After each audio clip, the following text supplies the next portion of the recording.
Sa aking po mga kapatid na pari sa Bikaryato ng San Jeronimo, sa lahat po ng mga mananampalataya na naririto po, magandang gabi po sa inyong lahat. God is good all the time. Palapakan muna natin ang Panginoon. Talagang napakabuti ng Panginoong Diyos. Dahil sa lahat ng mga pagpapala, simula ng itinatag ang parokya ni San Pablo ng Cruz, at ano na siya ngayon, na kumbaga mga kapatid, ito ay talagang isang pagpapala mula sa ating Panginoong Diyos. Amen po ba doon? Muli, palakpakan natin ang Panginoon. Mas malakas pa dyan! Amen! Sa pagsisimula po ng aking pagninilay, tayo po ay nagkakatipon sa ika-29 na linggo sa karaniwang panahon. At kalinsaway din pong ito ay ang pagdiriwang po natin ng Mission Sunday o linggo ng mga misyon na binibigyan din natin ng puwang, ng halaga, ang mga kapatid nating humahayot, nagpapahayag ng mabuting balita ng Panginoon, iniwan ang kanilang pamilya alang-alang sa larangan ng evangelisasyon. Ganyan po, ito ang huling araw ng ating pagnunubina o Bisperas Mayores sa kapistahan ng ating patrong si San Pablo ng Cruz. At gayon din, ikalawang araw ng ating pagnunubina para sa darating na pagtatalaga nitong ating dambana bilang minor basilica. Mga kapatid, nais kong simulan ito sa isang maikling kwento. Isang araw, may isang matandang babae na araw-araw pumupunta sa simbahan. Madalas siyang nakikita ng mga tao na nagdarasal ng taimtim. Tila laging may dalang mabigat na pasanin. Isang binatang lumapit at nagtanong, "Lola, araw-araw po kayo nagdarasal. Hindi po ba kayo napapagod?" Ngumiti ang matanda at ang sagot niya, "Anak, kung alam mo lang, matagal nang sinagot ng Diyos ang ilan sa aking mga panalangin. Pero habang hindi pa dumarating ang tugon ng iba, hindi ako titigil. Ang pananampalataya hindi lagi nakukuha sa mabilisang sagot, kung hindi sa matyagang pananatili." Kung babalikan po natin ang ating Ebanghelyong binasa mula kay San Lucas, Kabanata 18, talata 1 hanggang 8. Sa Ebanghelyo ngayon, sinabi ni Jesus sa kanyang mga alagad ang isang talinghaga upang ipakita na dapat silang laging manalangin at huwag panghinaan ng loob. Ikinuwento niya ang tungkol sa isang balo na araw-araw humihingi ng katarungan sa isang hukom na walang takot sa Diyos at walang pakialam sa tao. Sa sobrang pagpupumilit ng babae, napilitan ng hukom na pagbigyan siya. Ang sabi ni Jesus, "Hindi ba kung ang masamang hukom ay napilit ng isang babae, lalong higit na diringgin ng Diyos ang kanyang mga hinirang sa araw at gabing dumadalangin sa Kanya?" Alalawang baga mga kapatid, 24/7 ay hindi nagsasawa ang Diyos na mapakinggan ang ating mga panalangin. Na naroon na sa araw-araw, patuloy tayong lumalapit sa Diyos. Merong ang pagtugon niya ay mabilis, meron ang pagtugon niya ay mabagal. Pero sabi nga po, huwag tayong panghihinaan ng loob sa ating pananalangin. Bagkus patuloy tayong magpursigi na naroon na sa araw-araw hindi tayo tumitigil sa ating pananalangin. Sabi nga, God answers our prayers in His time, in His perfect time. Kasi baka meron tayong hinihingi sa Kanya, hindi pa oras, hindi pa para sa iyo. In God's perfect time, and in God's will. Ngunit tinapos ni Jesus sa isang mahalagang tanong, ngunit pagdating ng Anak ng Tao, makasusumpong kaya siya ng pananampalataya sa lupa? Na kapag dumating ang ating Panginoong Jesucristo, may matatagpuan ba siyang ang kanyang mga anak o tagasunod ay gayon na lamang ang pananalig at pananampalataya sa Kanya? Gayon din, itong araw na ito, pinagdiwang po natin kanina ang kapistahan ni San Lucas, ang isang mabuting manggagamot, manunulat ng Ebanghelyo at tapat na kasama ni San Pablo, Apostol.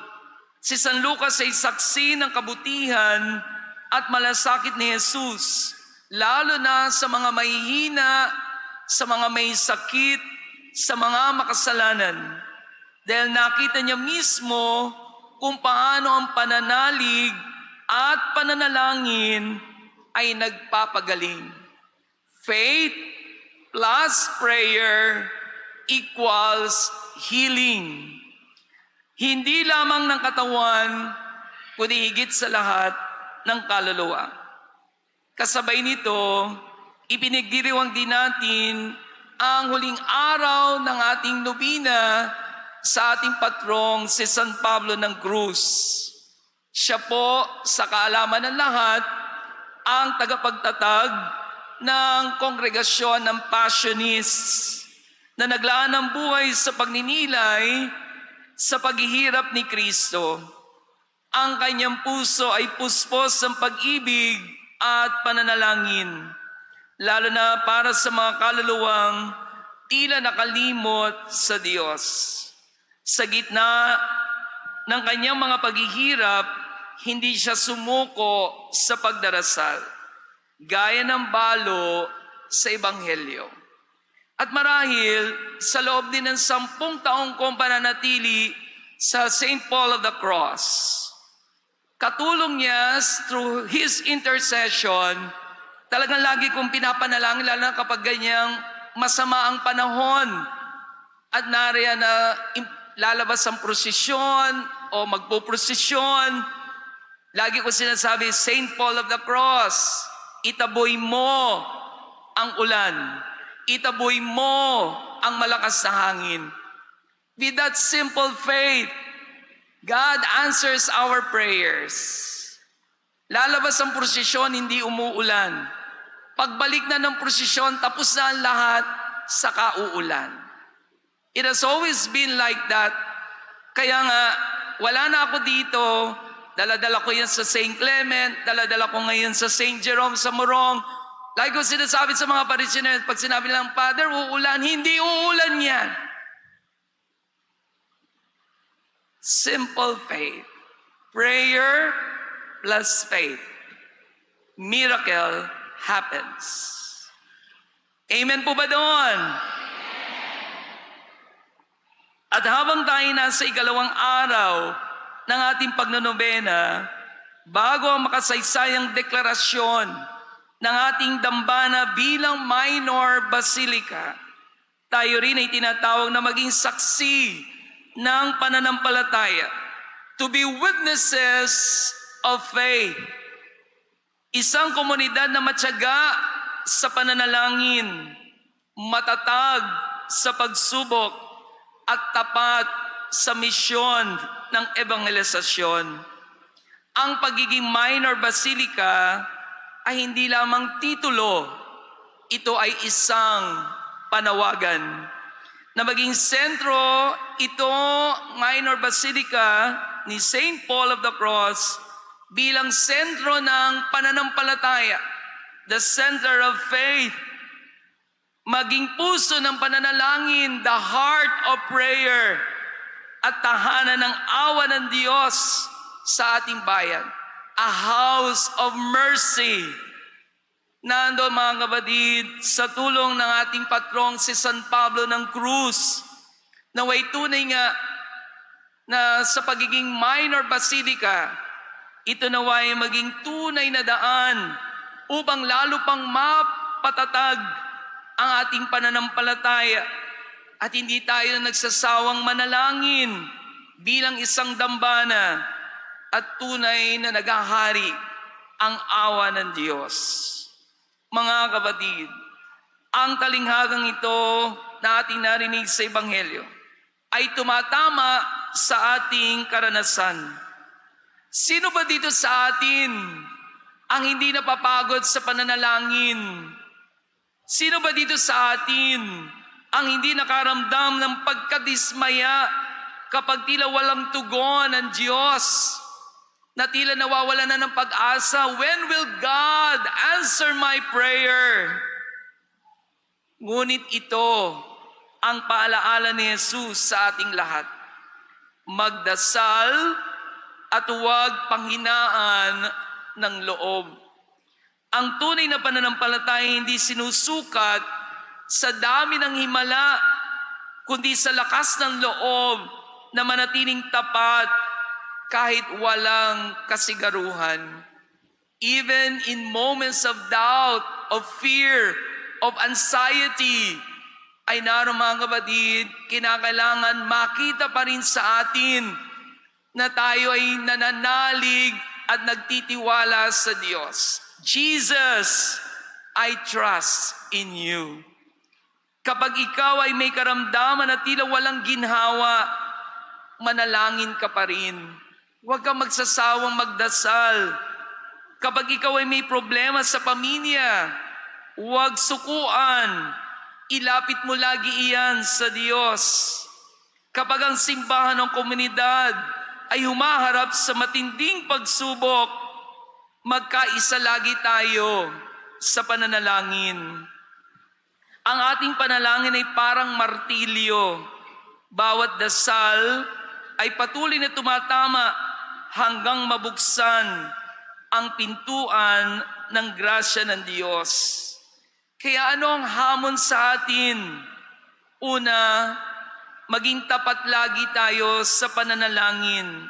Be faithful in your prayers.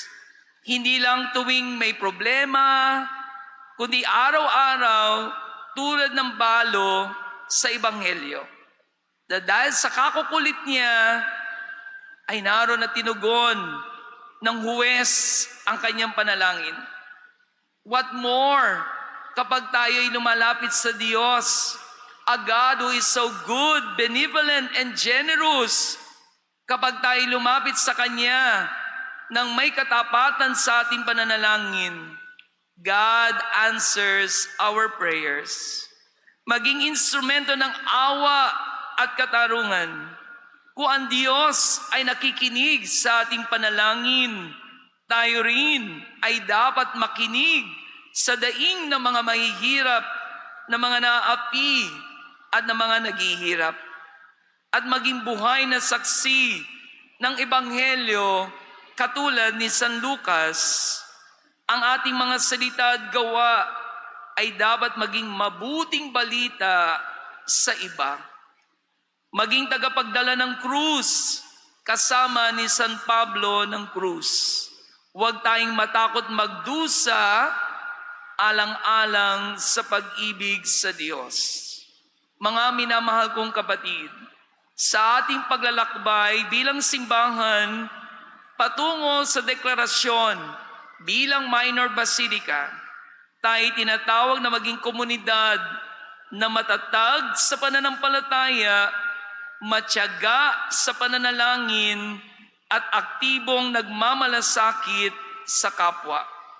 Kaya mga kapatid, gaya ng balo sa Ebanghelyo, gaya ni San Lucas na tapat sa misyon, at ni San Pablo ng krus na matyaga sa pananalangin, huwag tayong mapagod sa pananalangin, sapagkat ang Diyos ay laging nakikinig at ang ating pananampalataya kapag pinatatag ng tiyaga ay magbubunga ng biyaya.